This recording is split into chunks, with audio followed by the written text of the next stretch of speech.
Guy outside stopped pressure washing, so we're going to try and knock this out before he reloads and starts blasting again. Just spraying my window. I'm like, does everyone in this neighborhood know when I hit record? As soon as I hit record, a family of 12 will start doing like a freestyle swimming contest in the pool. Someone will rip a jet ski in the lake. I don't know. Sounds like such. These freaking jet skiers, man, ruining my podcast. You know, if something ruined your podcast in LA, it was just a homeless guy with a sword out front hitting your mailbox. And you're like, Jesus, this town's fucking crazy. Where are people getting all these swords? Oh, they're shooting a medieval movie down the street. They have a cache of weapons. This guy got a hold of them. It's good to be here. I know the episode's late. It is Wednesday. These are supposed to be out Monday, but your boy's got a few oars in the water and a lot of balls in the air that I'm juggling. That's what I imagine someone would say peeking over your cubicle. Well, Sean, it sounds like things are on the up and up. You got a lot of oars in the water. Just keep rowing them. Like, Jerry, can you sit the fuck down? This job's already bad enough. I'm waiting to... Can you sit down so I can hear when the manager comes so I can exit out of Halo multiplayer or whatever I'm doing? That's what we did in school. Computer class. Someone had a flash drive with like Halo so everyone could play it.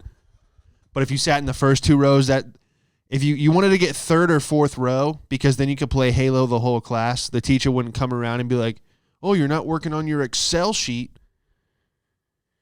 You know, basically the computer class was just getting you ready for an office job, having someone just peek over your shoulder. Did you finish your TPS report? I don't know. I've never done office work. It was always, I took the more noble route of knocking on people's doors and forcing them to buy an alarm system and having every single rebuttal to their objection. We don't need an alarm system. You guys come by all the time. Stop knocking. You know, there'd be 100 different companies just hammering the doors. And you would sometimes knock behind people and they'd be like, you guys come by here all the time. You go, hey, you know the best way to get people to stop knocking on your door, sir? What do I got to do? Call someone? No. You buy an alarm. And for $12 a week, you can protect your family. Just $12 a week. That is 86 cents a day. What is your name? John? John, you seem like a good guy. 86 cents a day to protect your family. Well, I have guns. Sir, the way things are going today, I recommend you buy a fucking bazooka. All right? But what we're going to do, we have fire protection now. We have cameras. All right? And you know what? You got guns? Yeah, I got 100 guns. Wow, that's a lot of guns, John. But you know what? You can't fire them when you're not home. But when you are home, John, someone knocks on your door, someone breaks through, it's going to tell you which door. It'll go, be-dood, left door open, back door open. Now you know where to point that shotgun, John. He goes, wow. I go, yeah, pretty fucking cool. Do you have a kitchen table we can sit at? No, the creepy thing you did was they had those wireless door contacts, like alarm systems. That's how it triggers it. If someone kicks in the door, the magnet separates from the door frame and the door and sets off the alarm. So what we would do is we go, hey, is your door frame 2 or 2.5 inches? They go, I don't know. And when they would reach back to look up, to look at their door frame, you would duck under their arm and you go, let me feel. And you would reach up and you would turn around and then you go, this is the way it works. And you close their door. Boom. Now you're in a stranger's home.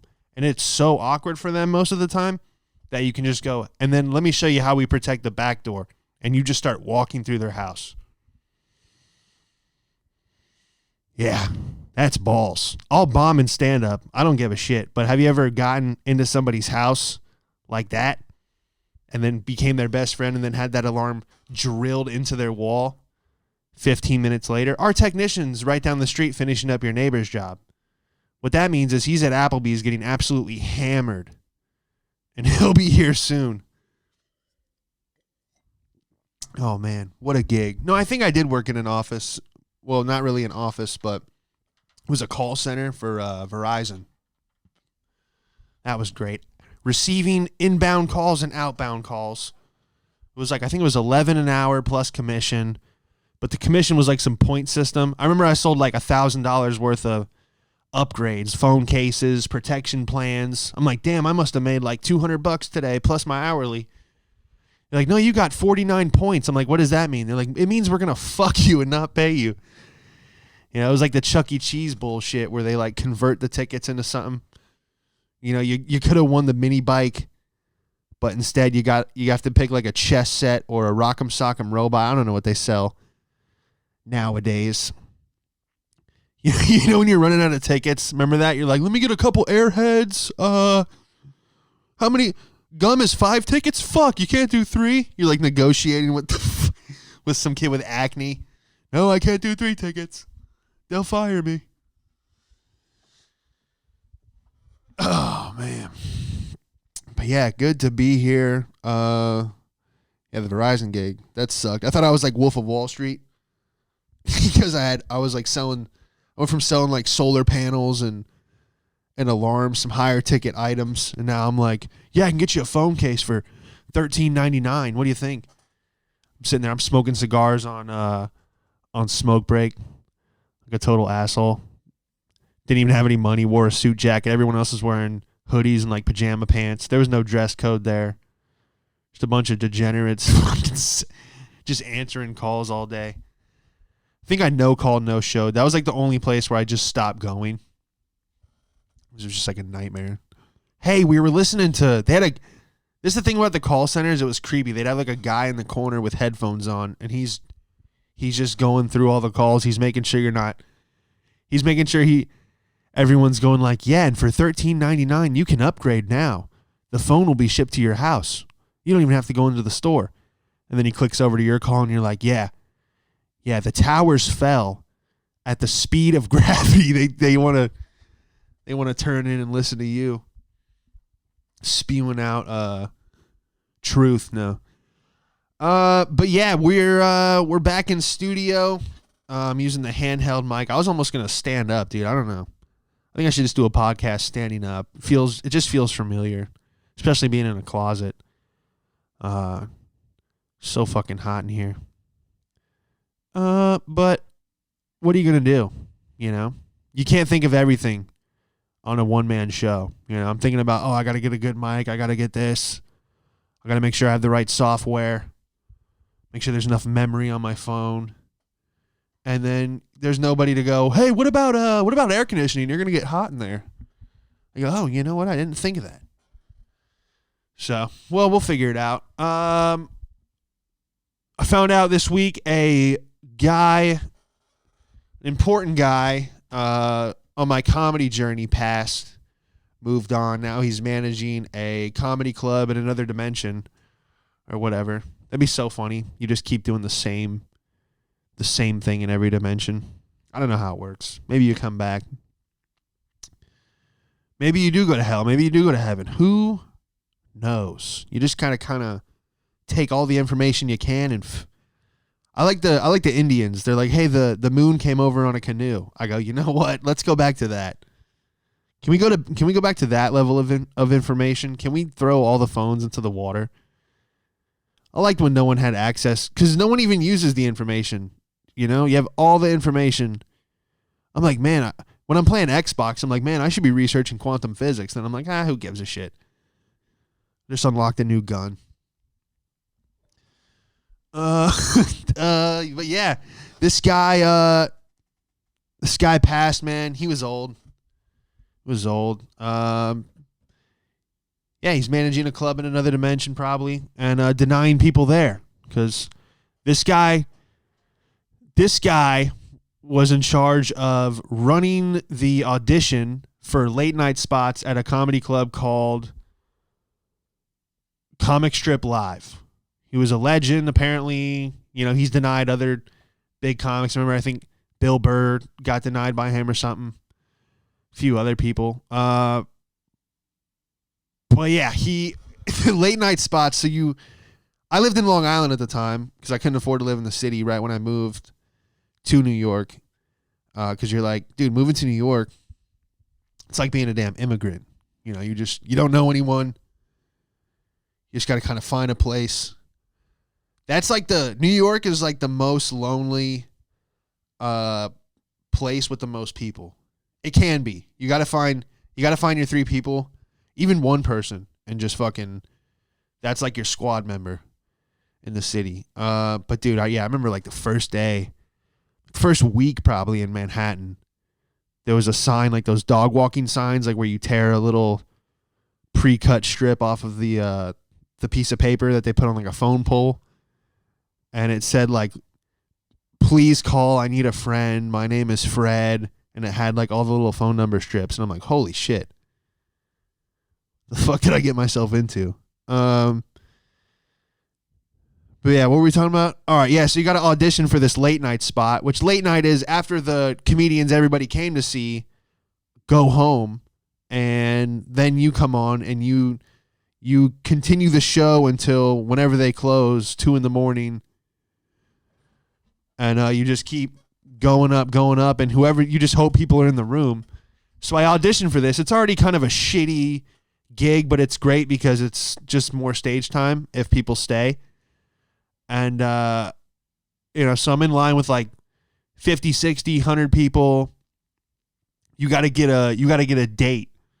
So they go, if your last name is this, I forget how they divided it up, but they were like, all right, they gave me my date. It was like I think it was like 6 months. So you wait 6 months for this audition. You got the stupid thing on your fridge. Don't forget this date. You save it in your phone. This could be my big shot. This could open doors. You always put so much emphasis on one little thing, and then 5 years later you realize really none of it matters. Like one thing isn't going to make or break you. And I guess that's in life total. It's a bunch of little things, bunch of little wins, but this was a win I really wanted. So I get my date. I come back. It's like 11 p.m. and the show ends. There's probably only 15 people there to begin with. And then right when the guy was like, thank you, that's my time, you guys have a good night, everyone claps, gets up, leaves. This host runs down. We're all sitting up on like the second level at a little like upper fake bullshit VIP area. And I'm just watching everyone get up and leave. And the guy's like, whoa, wait, we have a special performance tonight. All these comics that you see sitting over here, they're auditioning for a late night spot. Depending on how well they do, they'll be booked here and maybe even get you want to get passed. That's what it's called, getting passed at clubs. So you want to be in a rotation. You want to hit this spot for $50. You want to go down here and hit this spot for $50. And if you do that enough, if you hit, 5 spots a night for $50, that's $250 a night doing stand-up. So that's the goal, is to try to string together this thing and survive in the city just off of. Hang on, I got Nancy calling me right now on FaceTime. Yo, you're on the podcast. Hey, I don't think you're connected to the Bluetooth, but what's up?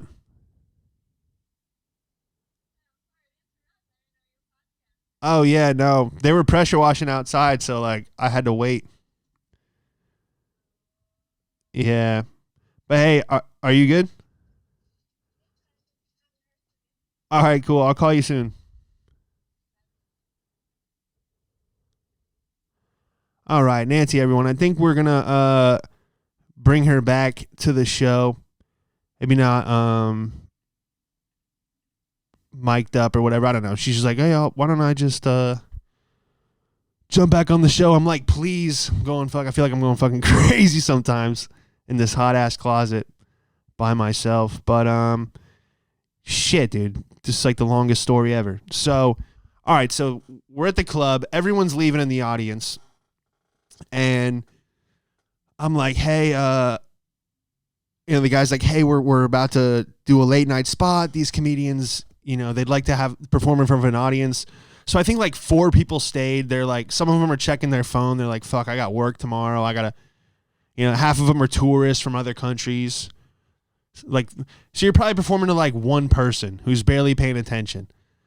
And I go up there, I do my thing. It doesn't, you know, I'm doing my thing. You know, I got jokes. This is probably when I was like 2 years in, and I remember it was just like brutal. 5 minutes of just like a ha ha ha, like you couldn't even gauge it. There was no one in the room. You know, the comics were laughing, but the audience wasn't. And this guy's just up there, you know, the judge, quote unquote.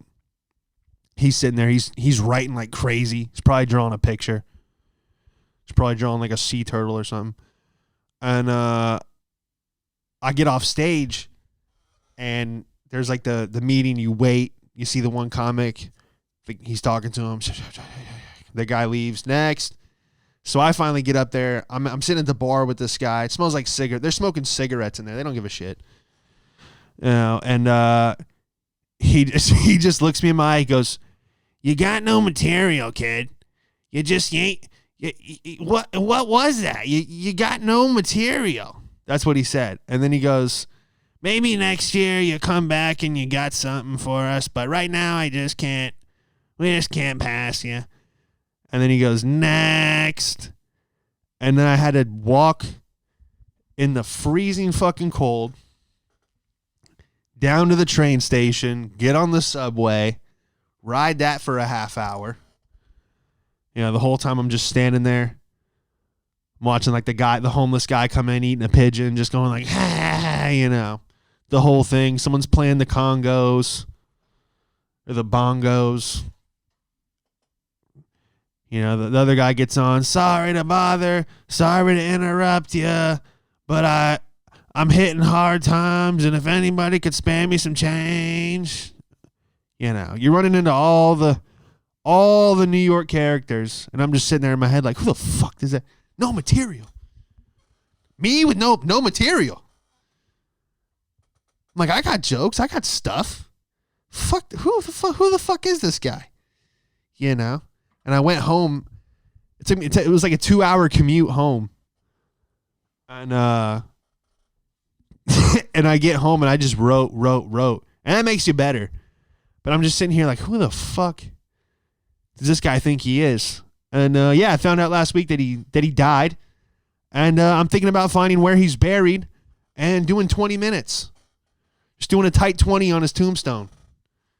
You know? Like, hey, how's everybody doing? Good, all right, yeah.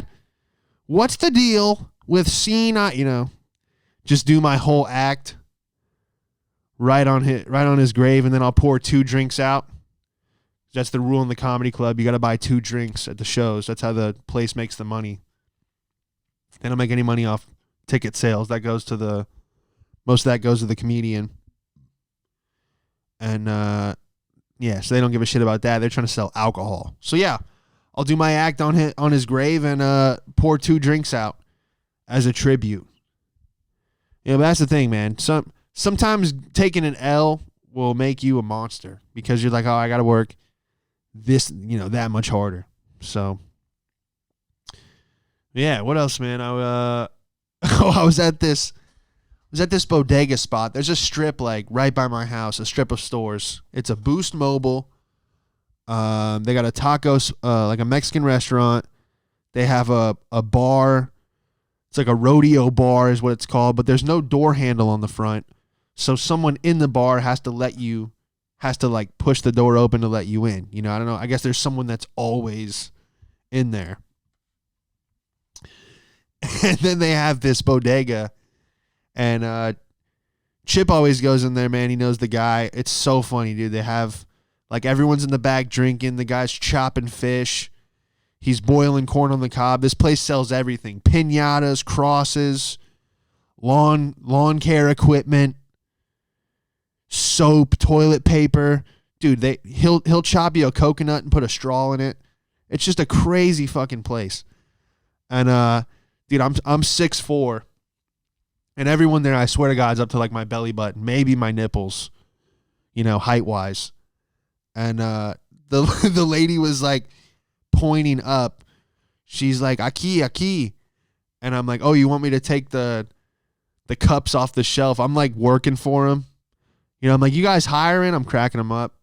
I love those places, dude. Freaking bodegas. They got, dude, anything you need, man. Fuck Walmart, bro. Come to this spot. It's like a little hallway that has everything.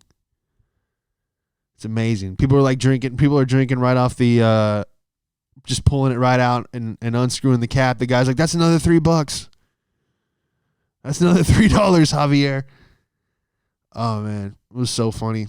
But, yeah, I like going in there.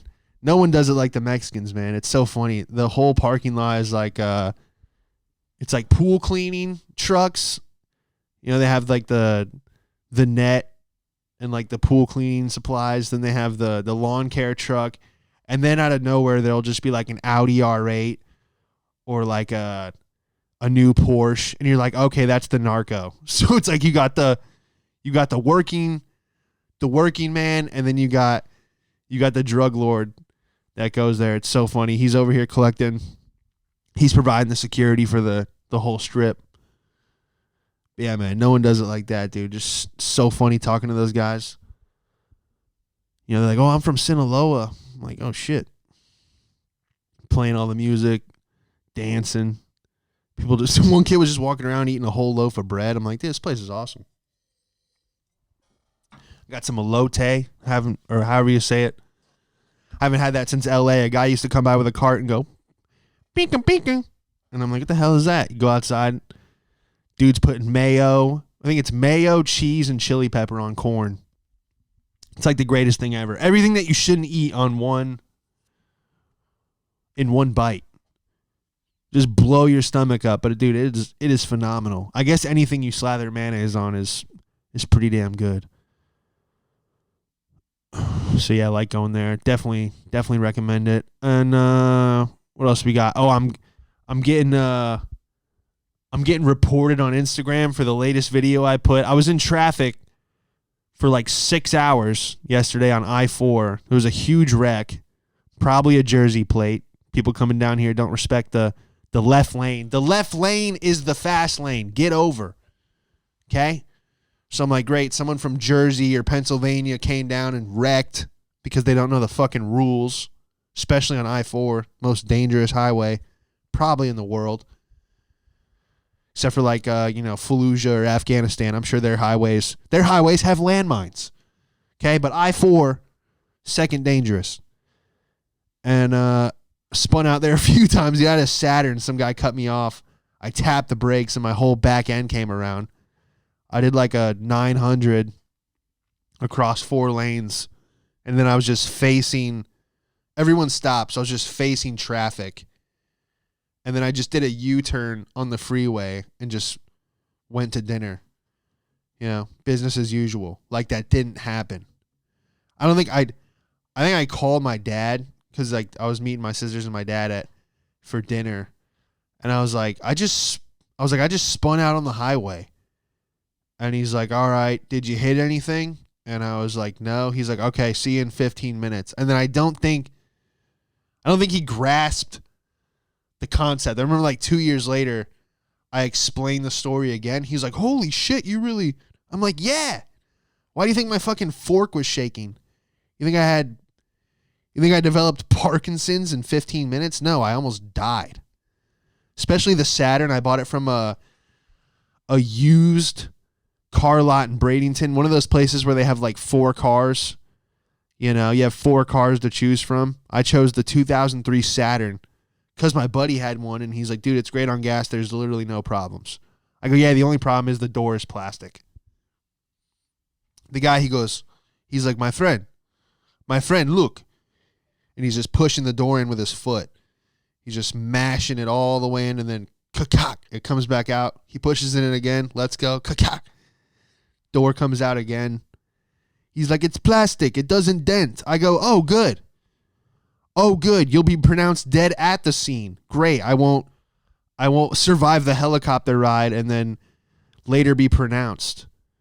You know, holy shit. Is this a selling point or, no wonder it's great on gas. You're driving in an eggshell.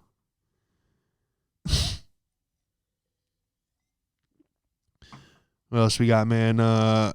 See Governor Jenner. That's going to be crazy. She said she's going to go he, she. I don't know, dude. I just have a hard time. You can't if you're going to transition, you can't be a Hall of Fame like Olympian, you know? You can't just erase that. So, I say she, he, she, you know? If you want to do pronouns, I'll give you half of one. There you go. I'll say he, she. That way I'm covering both, okay? That's for me and for you. Plus, I can't get canceled again because why? Don't have a career.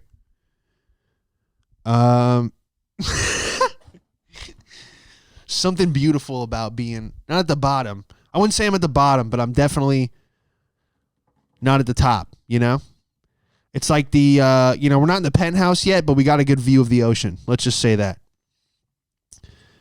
What was I even talking about? Oh, yeah, Governor Jenner of California. And then they said that the whole campaign was going to be ran like right-wing, Donald Trump style right-wing policies. I hope Caitlyn Jenner turns California around and just completely turns it red. I hope it goes full redneck. I hope they're just like, hey, she's like, hey, we're gonna do automatic weapons for everyone, baby. Automatic weapons for everyone. And if you don't like that, it's because you're transphobic. That's the thing. It's like whatever. If you don't like Caitlyn's policies, you're a transphobe. Sorry.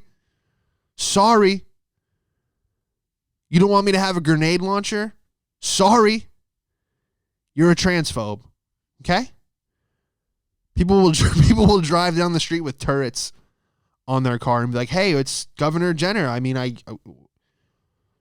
you saying that she's not allowed to be the governor? Just goes full right wing everything. Everyone's heads explode. Just takes all the homeless people and pays to put them in Alaska. You know, because that's what they always do.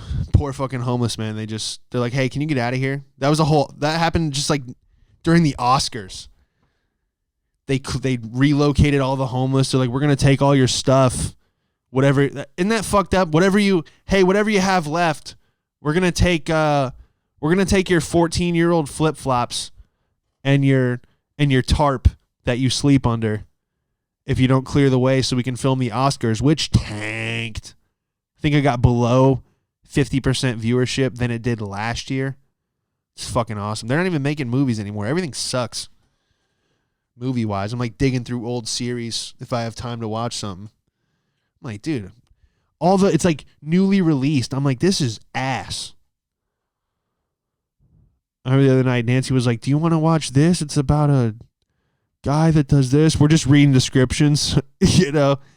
Hey, Nance, do you want to watch this? It's a documentary on a hamster and it's just like, no.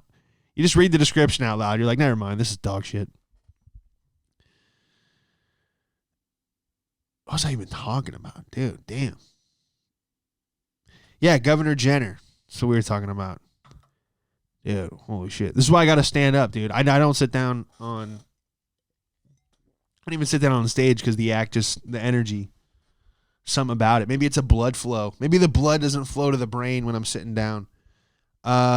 Or maybe it's the bowl pack. Anyway, I don't know. Dude, that'd be so funny. Everyone in LA starts crying. We thought you were left-leaning, Caitlyn. She's like, the only thing leaning left is my cock, sweetheart. Governor Jenner, baby. Automatic weapons for everyone. Be amazing. What would save... I mean, California, I love it because it's probably the most beautiful state on the country, but it's the most poorly ran state in the country. Oh, well. Most of those people deserve it. You know, I got really good friends out there, and I lived out there for some time, and twice. But damn, a lot of those people just They fucking deserve to just sit in that shit because they love voting for it for some reason. It's like the people you talk to some people in LA and you hear their policies and like what they think should happen and which way things should be ran. And then you're like, do you realize you're in like a sinking boat and how can I say this? You're yelling at somebody else in a boat that's like hauling ass. And they're like, how dare you have a working boat, you piece of shit. Like that's kind of like the mentality. And I'm like, oh, you could have a working boat too. You also have a yacht, but you chose to crash it into the rocks by voting for that retard. But yeah, man, we'll leave it right there. Thanks to everybody who's sharing the videos, man, liking, subscribing. Everything helps, man. It shows me that you guys are appreciating the show. And I'm trying to, man, as soon as things settle down, I'm definitely going to be back to doing them Sunday and getting them out Monday. But yeah, Monday's the target. Wednesday, absolute latest. But yeah, Sean Madden Comedy on Instagram. Sean Madden on YouTube. Got some stand-up videos. Got a few different things, some sketches. And yeah, man, we'll see you next time. You've seen him perform all over LA. Give it up for Sean Madden, everybody.